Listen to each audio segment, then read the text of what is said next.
Aussie Azrael. Centuries ago, near millennia at this point, there was an aging human alchemist, experimenting with ways to achieve agelessness for himself, his family, but most importantly, his only grandson, Soren. When famine was sweeping the land, a devil by the name Shilgangar convinced Edgar to start experiments with blood.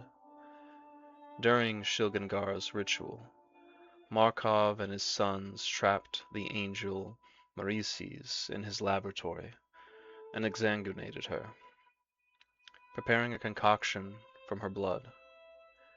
After consumption, the alchemical liquid caused his subjects to feed on the blood of other beings, becoming immortal vampires. It provided sustenance to those few, but the demand for blood also culled the overall population, reducing the number of hungry mouths to feed. However, when attempting to have his grandson convert, he was met with resistance. Soren heeded the warning. What would come of humanity then? Edgar then forced his grandson to turn, the family holding him down, dripping the blood mixture of Marices from his fingertips into Soren's mouth. The trauma of the transformation caused Soren's planeswalker spark to ignite. Then Soren, enraged and full of defiance, left his grandfather's side for the first time. Over 2 centuries, as vampires spread further into human lands, they became disdainful from the name of which they derived from. Mortals were hunted more and more boldly, and Soren became distant from his lineage.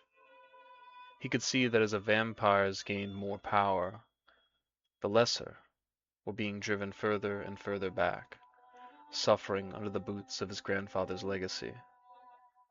In a matter of time, mortal life would be wiped out, and when confronting his grandfather with this grim future, Edgar brushed it aside, saying that they had eternity, or close to it, to find the solution. For humanity to survive, and to keep vampires from cannibalizing each other once humanity perished, Soren committed something that forever marked him as a traitor to his race. Borrowing from long-held beliefs about the moon and the afterlife, Soren forged a warrior that could hold back the vampires and other monsters that threatened the extinction of humanity in his home. He named this creation Avassian, and tasked that angel with protecting the plane in his absence. Through her, the magic of faith would create true power to fend off the darkness.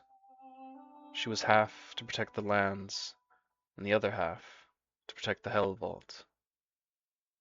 Before Soren's departure, he stole what concoction remained of the Maurice's blood and never returned home.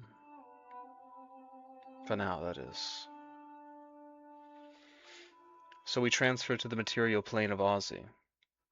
Again, famine rode its black horse through the lands, cursing it with scarcity, followed by starvation. Within that apocalypse came crime. On the outskirts of the region was a town by the name of Farreach. A syndicate, a gang, whatever they called it. This group, with little guard and delayed word to the capital, or ignored word for that matter, began to control Farreach. Ozzy's family was not well off. They were commoners, not lords. His mother, Adelaide, was a homemaker that prior to the struggle would accompany his father, Brisbane, working as a wagoneer for the trade routes. She wasn't shy to work and knew how to cook better than any of the men, so it was no bother at all. His father was wise and perceptive. He was honest, and even in this famine he could never bring himself to do wrong by others if it meant that they would suffer at his gain. His younger brother, by nearly a decade, Darwin, had become quiet as he grew up. often drawing to pass the time. And once the paper ran out, and there were no funds to buy more, their home became his canvas. His even younger sister of 6, Sydney, was a bundle of joy. She was a perfect baby and a well-behaved child. She could make her quiet brother laugh and love to read. She never cried of hunger, and honestly was the joy that their home needed in this dark time. Aussie was the oldest child. His father got relieved of his position on the caravan, firstly, for lack of enough money to spread across, and second, for age, nearly 40 by now. But Aussie was still young enough to keep a job doing the same thing. Where he was not strong, he was still quick and clever enough to prove his worth among the other men. And every copper, and sometimes silver, that he made was for his family to eat. And even still, he knew it was not enough. The criminals that tormented Far Reach would never leave. Help would never come. On the road, Ozzy heard of a man, a folk tale really, one that he held power unimaginable in a time like this. How the tale came to pass is unknown, but this man was rumored to have an elixir or an oil of carmine hue that could cure all ailments, feed the hungry, save the land. Now Ozzy didn't fully believe all that, but if the man was real, and he didn't try to find him, beg him for help, then what could become of his family would fall on him. Halfway home, according to the stories at least, the far east coast was only a few days' ride away, and so Ozzy followed the rumors. On horseback through the frontier, avoiding the moorlands, over the hills and into the mist beyond, ocean spray cast across him from the rocky shore, and on a ridge, a single manor. He tied off his horse, and with desperation greater than fear, he approached the large doors, knocking, then knocking again. This is where Ozzy met Soren. He begged for aid, pleaded, addressing the planeswalker as if he was a lord. "You are the beacon of hope that we need, sir," he said on his knees.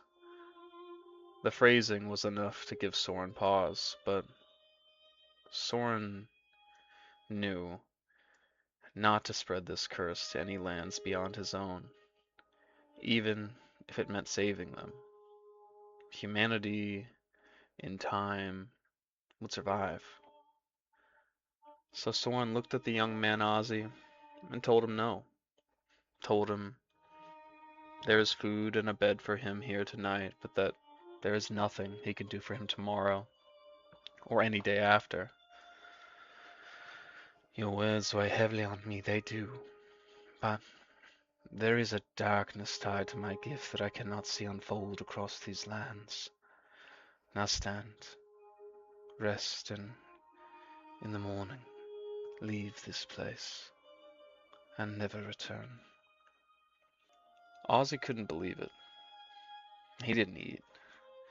He packed what food he was given and rested early enough to leave before the sun rose.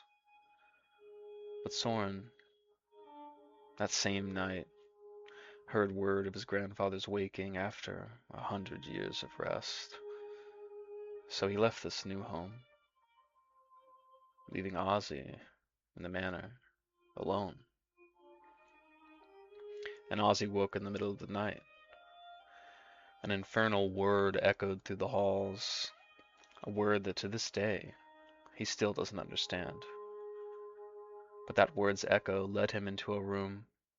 In that room, a locked cabinet, and in that cabinet, the last remaining drops of Mauricie's blood, suspending itself within the alchemical mix. Ozzy believed this to be the carmine oil he'd heard of. and he was so angry about Soren's denial, he didn't think twice about breaking it open, uncorking the file, and drinking it. So we shift to the edge of Far Reach. While away, it would be discovered that aid had come, but the town was in battle.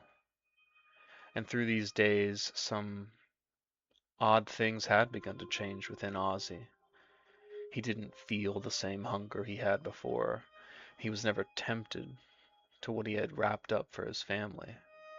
It didn't feel so obvious to him in the beginning, but he was stronger, faster, everything. But as he smelt it, the blood, there was a thirst that overtook him. It buckled him to his knees, and whatever it was poured out from the safe haven of the town's hall. The blood of battle was far too lost in smoke, so pushing himself up, he was almost hypnotized to move towards the injured and defenseless.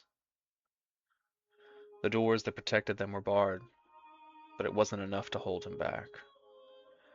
There were a few dozen inside, 4 of which were his family, his mother and siblings wrapped in a quilt they all knew well, his father wrapped in a bandage from a heavy gash that he had suffered through this. Many others were startled, but his father, Brisbane, was not. He was blinded by the sight of his son, blinded not to notice the sickly sweat rolling from him, the glimmer of his eyes, the hunger of his smile. Brisbane moved to embrace his son, gripping tightly around his back, but fell looser and looser till he dropped to the ground in front of him, blood flowing from his neck and blood dripping from Ozzy's lips. And once he had his first taste, he lost control. He killed everyone in the room. A memory that never leaves him from that night was of his sister Sydney. She screamed and cried, a thing she almost never did. Throwing his dead brother past her, she cowered under the family quilt, long soaked in blood at this point. Ripping it from her, even then, she hid her face in her favorite book. And shortly after, the book fell to the ground alongside her. Some may have successfully hidden, but he slew every living soul he found in Far Reach. And by sunrise, the bloodlust of the transformation had settled. He sat on the floor in the middle of the massacre, soaked in blood, wrapped in a quilt, gripping his sister's favorite book, and wept. This was all Soren's fault, he thought. Thousands more lives would be lost at his hands over multiple mortal lifespans, pushing past the denial, killing through the anger, bargaining with himself through failed attempts at normalcy. Repeated cycles of grief truly began to weigh on him. What really did it was a young boy. He didn't know that his victims had a young one in the next room, and when he meant to leave the home, a toddler came from behind a creaking door. "Book," the child said. The same book his sister held all those years ago. Innocence in the young boy's eyes. That's what pushed Ozzy to his breaking point. He read the child the book, tucked him in, and left. By then, Ozzy knew his own weaknesses. He just wanted to stop the cycles. He was a monster, and he always would be. He was never a religious man, but regardless, he prayed to the sun. He prayed that it would take him away and make the years of pain end. So chaining himself to a tree in the cemetery, He watched the sun rise, and it burned him horribly. However, it was not the sun who could fulfill his request, only death itself, and death did not accept his prayer. As he did pass out from the pain, eventually he woke. The sun was high in the sky, and it was no longer burning him. He didn't feel the same as before, and a gravekeeper knelt down to offer him water. With the god of death symbol around his neck, that man would offer Aussie guidance soon too. So now he serves death, working towards paying off his sins so that one day he may be given the gift that he wanted, that sunrise in the cemetery.